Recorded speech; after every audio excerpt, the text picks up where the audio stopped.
अस्सलाम वालेकुम व्यूअर्स, मैं हूं आपका होस्ट अब्दुर्रहमान और आज डिस्कस करेंगे पाकिस्तान ने अपने F-16 तैयारे मज़ीद जदीद बनाने के लिए अमेरिका से जो दरख्वास्त की थी वो उसने मंजूर कर ली है।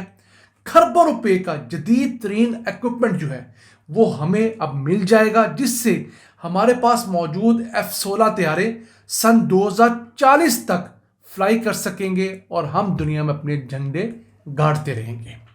पाकिस्तान ने सन 2021 में अमेरिका से अपने F-16 तैयारों को जदीद बनाने के लिए अपग्रेड करने के लिए $686 मिलियन के स्पेयर पार्ट्स की दरख्वास्त की थी, जो अब जाके अमेरिका ने मंजूर की है। 192 अरब रुपए बनते हैं। ये पैसे पाकिस्तान ऑलरेडी अदा कर चुका है। इससे हम लोग अपने F-16 तैयारों के लिए जदीद तरीन जो लिंक 16 है वो खरीद रहे हैं, कोई 92 के करीब वो खरीदेंगे। फिर एवियोनिक्स की अपग्रेड्स हम उनसे ले रहे हैं, ट्रेनिंग मॉड्यूल्स ले रहे हैं और इसके बाद हम लोग उनसे फ्यूचर में long range air to air missile और एंटी रेडिएशन मिसाइल भी लेने जा रहे हैं।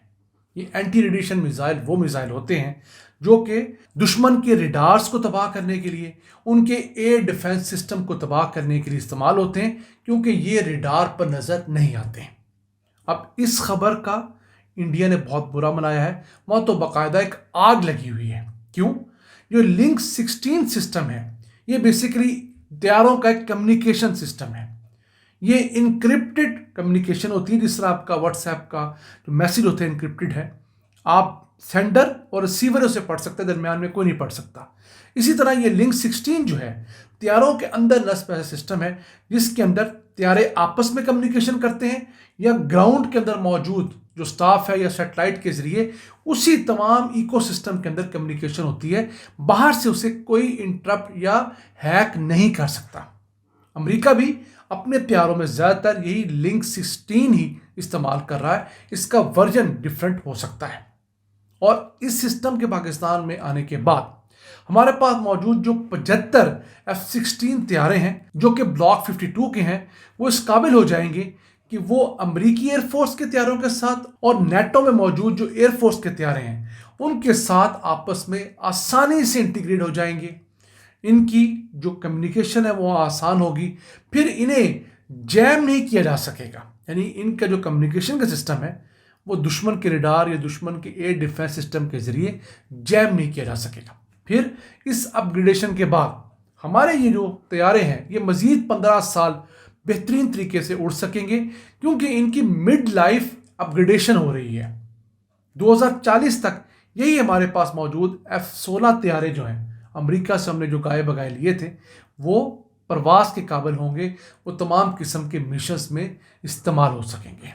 अब पाकिस्तान इसी लिंक 16 को अपने JF-17 थंडर ब्लॉक 3 के साथ भी इंटीग्रेट कर रहा है।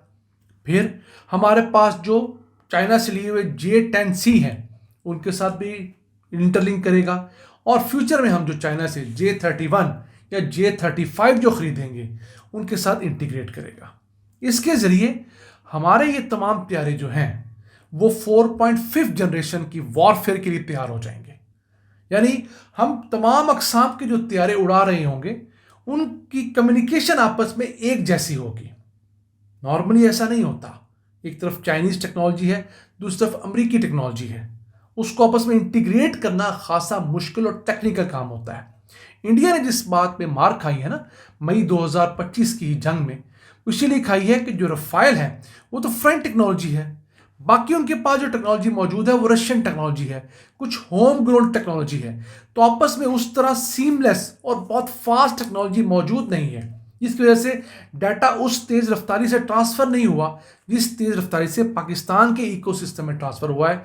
और पाकिस्तान ने अपनी धाक बढ़ाई है और इंडिया आज तक अपने ज़ख्म चाटने पर मजबूर हुआ है।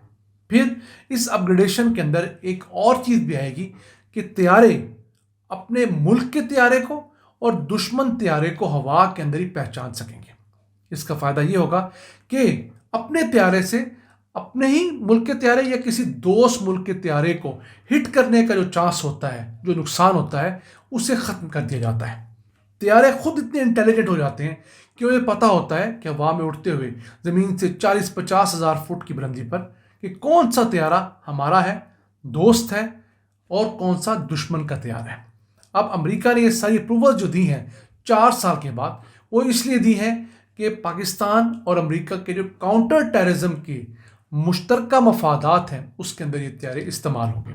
अभी इसमें असले की ऐसा कोई डील शामिल नहीं है, लेकिन उम्मीद की जा रही है कि फ्यूचर में पाकिस्तान अमेरिका से इन्हीं F-16 तैयारों के लिए long range air to air missile भी खरीदेगा और एंटी रेडिएशन मिसाइल्स भी पाकिस्तान अमेरिका से खरीदना चाहता है। पाकिस्तान चाइना के पास बार बार क्यों जाता है? अमेरिका से हमने 2021 में रिक्वेस्ट की थी, अब जाकर 2025 में अप्रूव हुई है, अगले साल जाके हमें तमाम इक्विपमेंट मिलेगा। चाइना होता तो चंद माह के अंदर ही हमारा ये तमाम का तमाम जो डिमांड ऑर्डर था वो पूरा कर दिया जाता। यही वजह है कि अब पाकिस्तान ज़्यादा रिलाय चाइना पे कर रहा है। अमेरिका हर मुल्क को ब्लैकमेल करता है। देखिए, पैसे भी उसने ले लिए हमसे और मर्जी से अप्रूवल दी और हमारे सर पे एहसान भी किया।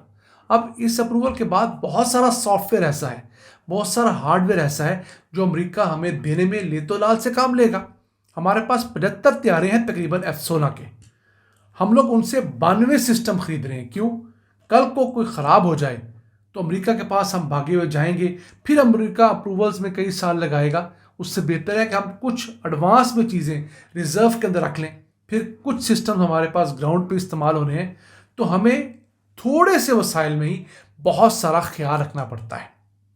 पाकिस्तान की कोशिश तो है कि हमारी इंडिया के साथ कभी जंग ना हो, लेकिन जब से मोदी की हुकूमत इंडिया में आई है, इंडिया के जंगी अज़ाइम रुकने का नाम नहीं ले रहे थे। मई 2025 तक तो ऐसे लगता था कि कल नहीं तो आज इंडिया में कच्चा चबा जाएगा। अब इंडिया के लिए हम लोहे के चने साबित हुए हैं।